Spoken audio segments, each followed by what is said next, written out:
Bara dhugaan jallate akka jalloo baaburaa, bara dhugaan xiqqaate akka qaawwa gaaguraa, bara dhugaan dhoksatti ibiddaan hanfeelame, bara dhugaan dhugamee garatti awwaalame, bara dhugaan yakkamee sobni bilisa baate, bara sobni guddatee tulluu mul'atu taate, bara sobni hanga'ee biiftuu barii taate. Awwaadhume yaa dhugaa holqa kam seente laata, bara sobni gungumu, bara sobni dubbatu eessatti badde laata. Bara sobni facaate akka garbuuf baaqelaa, bara dhugaan hadhoofte mee dhandhamaa laala, hunduu sobaan ka'ee gamanaan wallaala.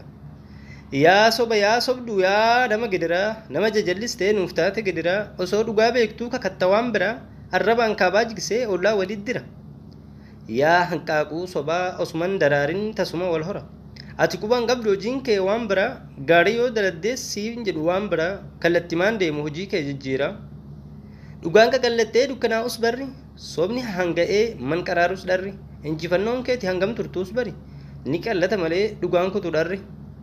Gaafa mimil'attee dhugaa bakka dhabde, oliif gadi joortee nama dhugaa dhabde, gaafa bubbisee sobni lafa guutu, hubni sobaa ka'ee ija keessi guute, waan qabattu dhabdee jilbaan lafa buutu, haqni kee hin dhabamu gaafa sobni duutu.